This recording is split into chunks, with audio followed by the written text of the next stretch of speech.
گرامی، پچھلے ایپیسوڈ کے اندر ہم نے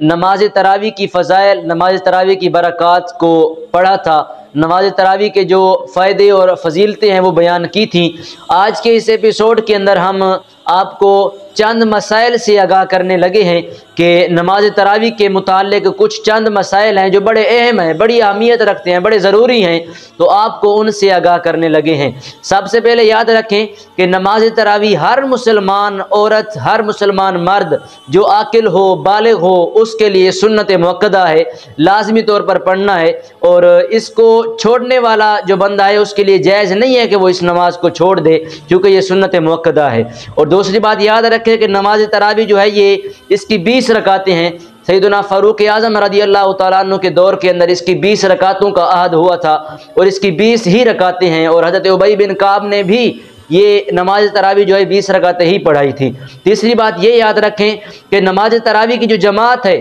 یہ سنت مؤکدہ علی الکفایہ ہے، کہ سنت ایک ہوتا ہے فرض کفایہ، ایک ہوتا ہے سنت کفایہ۔ سنت کفایہ یہ ہے کہ اگر محلے کے لوگوں نے، مسجد کے لوگوں نے سب نے ادا کی تو سب کی طرف سے ادا ہو گیا، کسی ایک نے بھی ادا کر لی تو بھی سب کی طرف سے ادا ہو گیا، لیکن اگر کسی ایک نے بھی ادا نہ کی تو یہ ان کے لیے برا عمل ہوگا، یہ بڑا اساءت والا عمل ہوگا، برا عمل ہوگا ان کے لیے۔ اسی طرح ایک اور مسئلہ بھی یاد رکھیں کہ نماز تراویح کا جو وقت ہے وہ عشاء کی نماز کے بعد بھی ہم پڑھ سکتے ہیں، اور عشاء کی نماز کہ وطر کے بعد بھی، وطر سے قبل بھی پڑھ سکتے ہیں۔ مستحب یہ ہے کہ نماز تراویح جو ہے وہ وطر سے قبل پڑھی جائے، لیکن بعض اوقات یہ ہوتا ہے کہ جیسے ماہ رمضان کی پہلی رات ہو گئی کہ چاند کا کنفرم نہیں ہوتا کہ چاند نظر آیا یا نہیں آیا، ہلال کمیٹی والے چاند کے بارے میں نہیں بتاتے، یا آخری رات ہو گئی تو اس میں اگر روزہ صبح ہو یا نہ ہو اس میں اختلاف ہوتا ہے، تو نماز تراویح بعض اوقات وطر کے بعد بھی پڑھی جا سکتی ہے،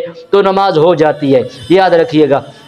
اسی طرح نماز تراویح اگر کسی کی رہ جائے تو اس کے لیے اس کی قضا نہیں ہے، نماز تراویح کی قضا نہیں کرنی۔ نماز تراویح رہ گئی تو آپ اس عمل سے قاصر رہے، اس عمل سے آپ محروم رہے، یہ عمل آپ کو نہیں مل سکا۔ اسی طرح بعض اوقات ہم دیکھتے ہیں کہ لوگ جو ہے وہ نماز تراویح کیونکہ زیادہ ہوتی ہے تو بیٹھ کر پڑھ لیتے ہیں، بلا عذر نماز تراویح بیٹھ کر پڑھنا یہ مکروہ عمل ہے۔ اللہ کی بارگاہ میں جھکنا ہے، عبادت کرنی ہے تو بیٹھ کر کرنی ہے، وہ بھی عذر کوئی نہیں ہے تو یہ مکروہ عمل ہے، اس سے بھی بچنا چاہیے، اس سے بھی پرہیز لازمی ہے۔ اس طرح تراویح اگر آپ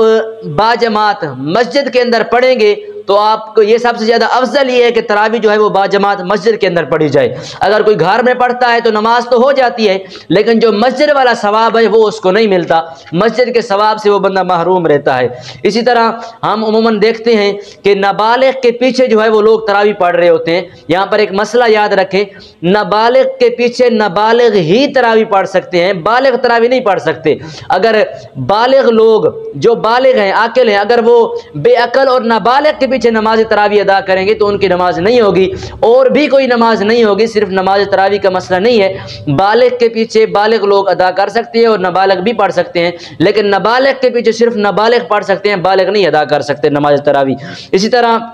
ایک اور بات، جب عموماً ختم ہوتا ہے، قرآن شریف ختم ہو جاتا ہے، ابھی ہونے لگا ہے، کچھ دنوں تک سب کا ہو جائے گا، 20 کے بعد شروع ہو جائیں گے سارے دوست، تو اگر قرآن پاک ختم ہو تو آخر میں جب سورہ اخلاص پڑھی جاتی ہے تو اس کو 3 مرتبہ پڑھا جائے، یہ مستحب عمل ہے۔ سورہ اخلاص کو 3 مرتبہ پڑھیں، اور اسی طرح جو اس کے درمیان بسم اللہ ہے اس کو آرام سے آہستہ دل کے اندر آہستہ آواز سے پڑھ سکتے ہیں، یہ مستحب ہے۔ اور اس طرح عموماً مستحب یہ امر بتایا گیا ہے فقہا نے کہ اگر کوئی بندہ قرآن ختم کرے تو آخری رکعت جو ہوتی ہے وہ شروع سے پڑھ لے، الف لام میم سے لے کر وَأُولَٰئِکَ هُمُ الْمُفْلِحُونَ، یہ متقین کی صفات بھی ہیں، علماء موجود ہے وہاں تک پڑھ لے، تو یہ بھی ایک مستحب عمل ہے۔ اسی طرح اگر امام سے کوئی غلطی ہو جائے یا کوئی سورت چھوٹ جائے تو عموماً ہوتا ہے نا، ہمارے حفاظ کرام اپنی عزت کو بچانے کے لیے، اپنے مقام کو بڑھانے کے لیے، بھی امام صاحب سے تو غلطی نہیں ہوئی، بھئی اگر کوئی غلطی ہو جائے امام سے تو اس غلطی کو دوبارہ سے ریپیٹ کر لے، اس کو دوبارہ سے کوئی آیت اگر چھوٹ گئی ہے تو اس کو دوبارہ سے پڑھ لے، یہ مستحب عمل ہے، اس میں کسی قسم کی کوئی کراہت نہیں ہے، کوئی شان میں کمی نہیں آتی، بلکہ عقل مندوں کے سامنے یا اللہ کے سامنے، اللہ کے محبوب کے سامنے شان بڑھ جاتی ہے، تو اس کا بھی ذرا احتیاط کیا کریں، خیال کیا کریں۔ اسی طرح ایک اور بات جو بڑی اہم ہے ہم سب کے لیے وہ یہ ہے کہ اگر 27ویں کو یا اس سے قبل قرآن پاک ختم ہو گیا تو بعض اوقات یہ ہوتا ہے کہ لوگ جو ہے وہ قرآن پاک کے ختم ہونے کے بعد نماز پڑھنے کے لیے، تراویح پڑھنے کے لیے مسجد میں آتے ہی نہیں ہیں، یہ برا عمل ہے۔ ہاں تراویح جو ہے وہ ماہ رمضان سے تعلق رکھتی ہے۔ قرآن ختم آپ کا 15 کو ہو جائے، 10 کو ہو جائے، 20 کو ہو جائے، 29 کو ہو جائے، 30ویں کو رات کو ہو جائے، وہ ایک الگ مسئلہ ہے۔ قرآن پاک پڑھنا سنت ہے، وہ جب بھی آپ ختم کرے کر سکتے ہیں، لیکن تراویح نہیں چھوڑنی۔ تراویح سنت مؤکدہ ہے، وہ آپ مکمل پورے ماہ رمضان میں پڑھیں گے۔ تراویح میں کسی قسم کی کوئی گنجائش نہیں ہے، وہ سنت ہے، وہ آپ لازمی پڑھیں گے، ٹھیک ہے۔ اسی طرح مقتدی کے لیے عام طور پر ہم دیکھتے ہیں یہ بڑی غلطی ہے، ہم سب کے اندر موجود ہے کہ امام صاحب جب اللہ اکبر کہتے ہیں، رکوع تک جب انہوں نے جانا ہوتا ہے تو جو پیچھے احباب ہوتے ہیں، بچے ہوتے ہیں، لوگ ہوتے ہیں، وہ بیٹھ جاتے ہیں سکون کے ساتھ پچھلی صف کے اندر، کہ جیسے ہی امام رکوع میں گیا تو ہم فوراً کھڑے ہو کر امام کے ساتھ چلے جائیں گے، ہمیں رکعت مل جائے گی۔ یہ منافقوں کا طریقہ ہے، یہ آپ یاد رکھ لیں، یہ منافقین کا طریقہ ہے۔ آپ نے پڑھا ہوگا قرآن کے اندر رب تعالیٰ نے کیا فرمایا، وَإِذَا قَامُوا إِلَى الصَّلَاةِ قَامُوا كُسَالَىٰ۔ یہ منافقین کا طریقہ ہے کہ جب امام رکوع کے اندر چلا جائے تو لوگ جو ہیں پہلے بیٹھے رہیں، جیسے امام رکوع میں جائے تو پھر جناب علی وہ آ کر رکوع میں مل جائیں، تو اس سے بہتر ہے الگ پڑھ لیں۔ یہ منافقین کا طریقہ ہے، اس کے گناہ میں تو شریک نہ ہونا، تو ان چیزوں کا ذرا خیال رکھا کریں۔ اسی طرح ایک اور بات کہ رمضان المبارک کے اندر نماز وتر جماعت کے ساتھ پڑھنا افضل ہے۔ ہاں البتہ کسی نے فرض جماعت کے ساتھ نہیں پڑھے تو وتر جماعت کے ساتھ وہ نہیں پڑھے گا، اس کے لیے وتر جماعت کے ساتھ نہیں پڑھنے ہوں گے، وہ وتر جماعت کے ساتھ نہ پڑھے جس نے فرض جماعت کے ساتھ نہیں پڑھے۔ اور اسی طرح یہ ایک عمل ایسا ہے جو جائز ہے کہ ایک شخص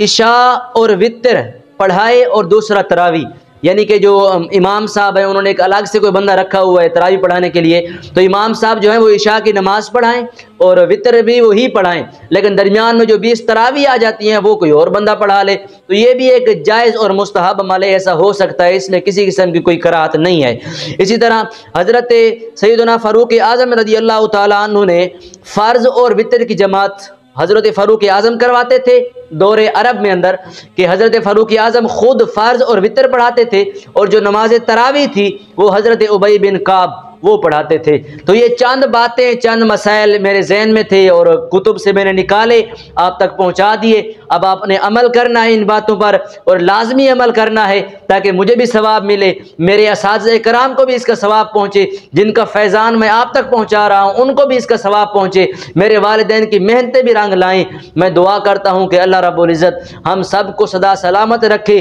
تراویح کی نماز بہترین طریقے کے ساتھ ادا کرنے کی، قرآن کے اندر خشوع اور خضوع کے ساتھ قرآن پڑھنے کی، اور ہمیں عبادات کے اندر مخلصی عطا فرمائے۔ دعا ہے کہ اللہ رب العزت ہم سب کو ان باتوں پر عمل کرنے کی توفیق عطا فرمائے۔